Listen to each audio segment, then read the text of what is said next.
This is Jason Kanigan, President of Sales on Fire. We're going to talk about something today that I'm surprised I haven't mentioned before. I think it's kind of important though, especially if you're getting into a field that's new to you or you have to learn a new skill. This is going to be important for you. So take a few minutes and listen to my story because it will affect you. It will hopefully create an opening for you to go do what you're maybe a little bit afraid of doing right now.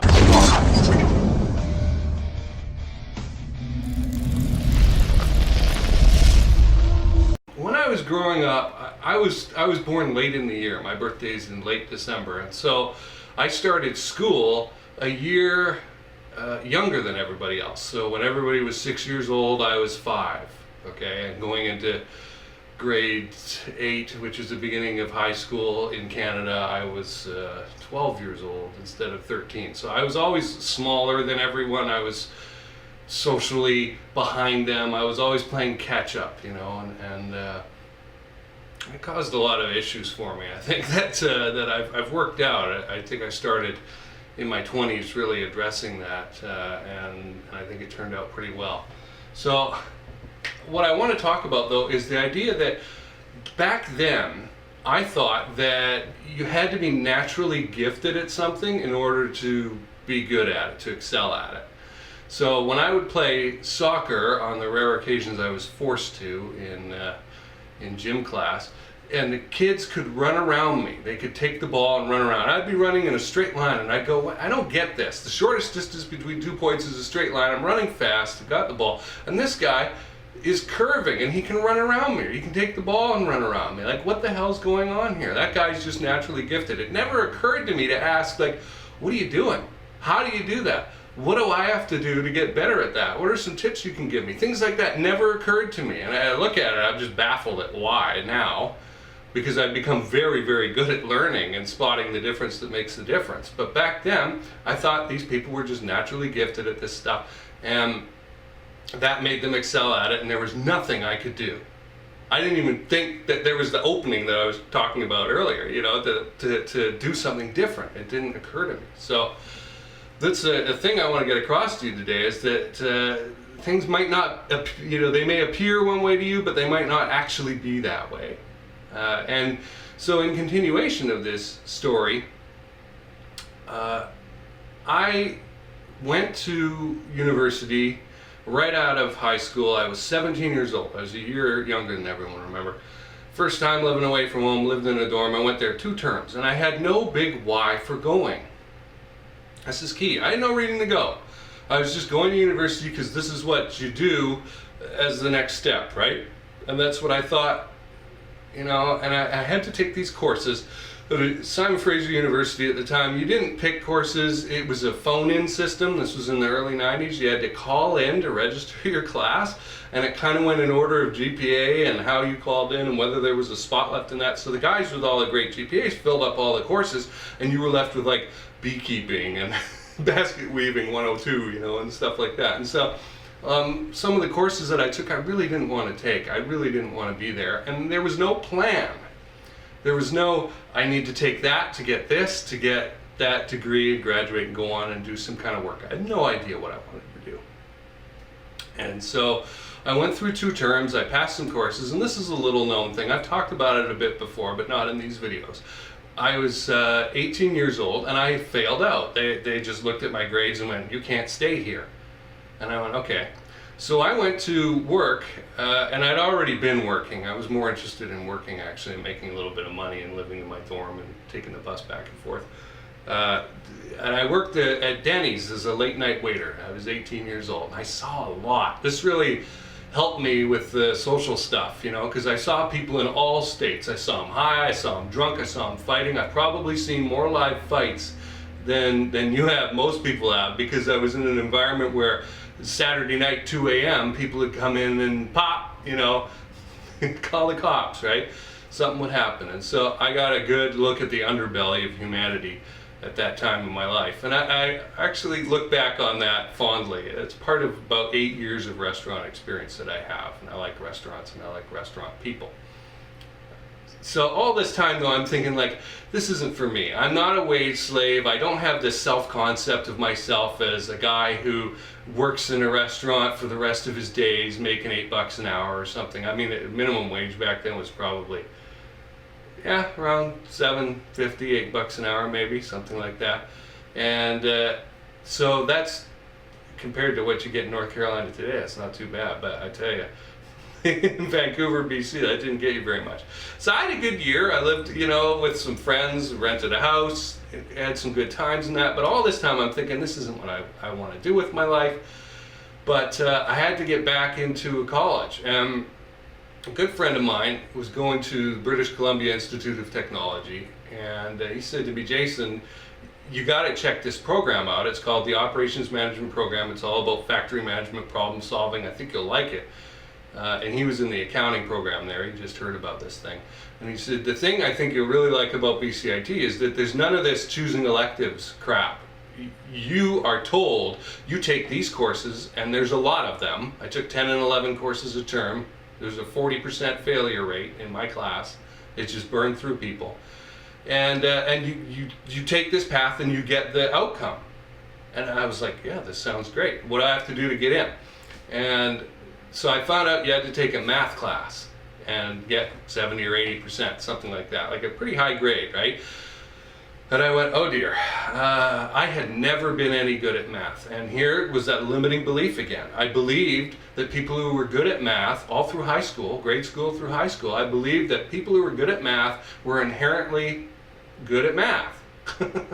And I just wasn't good at math. And I had this belief about myself because I had never really learned the foundations of math and never studied really, never practiced. You know, I put in the minimum amount of effort, and so I got like a C, you know, in those classes. And so I was worried. You know, I think I was 18, and this was the spring of '94. Canucks went to the Stanley Cup Finals that year. It was an exciting year. I had a good time that year. And so, maybe I was 19. Somewhere in there, the idea of I can't do this because I'm not good at math was really a stumbling block. But I wanted to be in that program. I had read up about it, gone and talked to some advisors, and seemed like we could get things rolling. And and I had the big why, you know. I wanted to get out of what I was doing, and I wanted to be that person who was a factory manager and able to do things in business, right? And be taken seriously because I had some education under my belt. So I went and I took the math course, and it was in the evenings. I had to take a bus. It was in April, I remember that, and go over the bridge and go to BCIT and take the course and then come home. And I had a really great instructor named Joe Ribick, who unfortunately a few years later passed of skin cancer. And Joe, if you're out there somewhere, I'm really glad I got to meet you. I've written about this before because this guy changed my thinking and thus changed my life. All right, he was teaching math, and I don't really remember the beginning classes of that course. You know, it was over a few months, but I do remember at some point, probably about a quarter of the way in, we were looking at a problem some evening, and Jason gets frustrated. He goes, little volcanic cloud comes up, and everyone notices, right? I try to control that these days. I'm also much better at learning, so it just doesn't happen as often. But I can remember back at that age, you know, over half my life ago, this used to happen once in a while. So he stopped, and I think the light bulb went on for him, like, this guy doesn't think he's good at math, and that's what's stopping him. He doesn't think he can be good at math. And so Joe stopped the class and said, look, Jason, here's the deal. The math doesn't change. The formulas don't change, right? Like, if you think about it, Aristotle or Pythagoras or whoever, Isaac Newton was figuring crap out hundreds of thousands of years ago, right? And the things haven't changed. The formulas don't change. Math is eternal, right? So if you learn the method and you practice the method, train the method, you're going to know the method. And when it comes time for the exam, you're going to know it. And I thankfully had an open mind about this, probably because he expressed it so earnestly, right? That I realized, okay, if I practice this and learn this method, I guess that makes sense. I don't have to be inherently good at math. This limiting belief that I had, actually, I am good at math. I ended up taking 3 years of statistics after that, doing really well at it. But at that time, I was still in the sort of zygote phase of learning about math and that. But I had the opening, you see, I had the chink in the armor was there. I could believe that maybe Jason could be good at math, right? If I just learned the method and practiced the method. And so that's what I'd like you to take away from that. Because what happened was, I got good at math.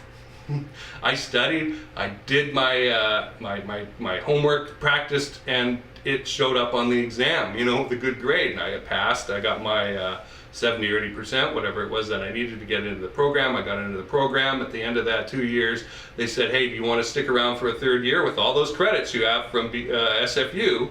You can glom that together with your BCIT credits and do another 12 courses and you can get a degree, a business administration degree. And I went, well, hell yeah. And that was another lesson. Nothing is wasted if you live long enough.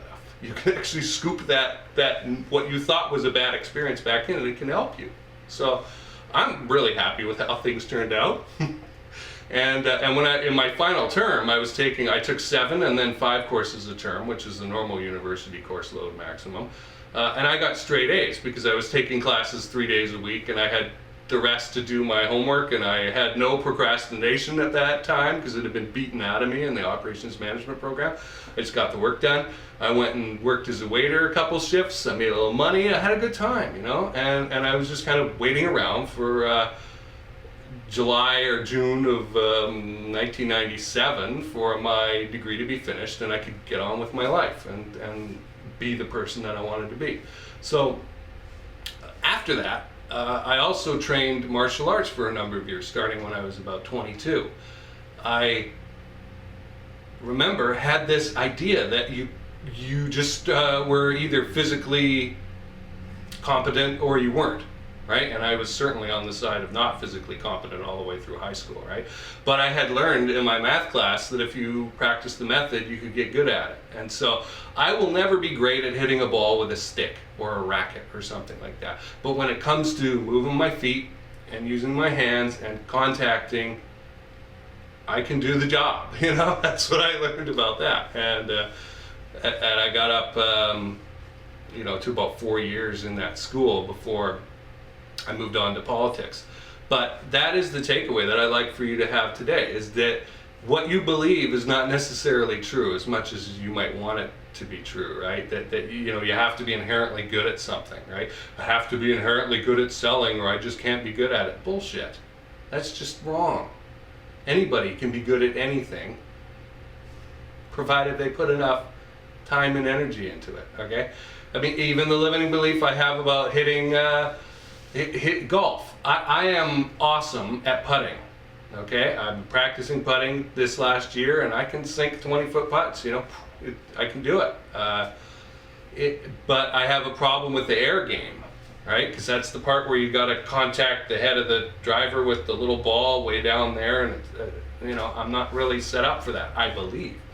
However, have I practiced it much? No. Have I had a tutor work with me? No. It's my fault, because I have a baloney limiting belief about that I'm aware of, and I can haul that into the sunlight, walk around it anytime that I want, and start to have that dissipate. So I wanted to share that story with you and some of the ideas about limiting beliefs here that could be holding you back. If you believe, oh no, I can't be good at that because people are just inherently good at it or they're not and I'm not, that is a baloney story you're telling yourself. All right, and if I can help, as Joe did for me, create that opening in your thinking where, well, maybe not, maybe that's not true, maybe I could be good at that, whatever it is. I'm not saying you're going to go from plumber to astronaut overnight, but I am saying there's room to grow in there.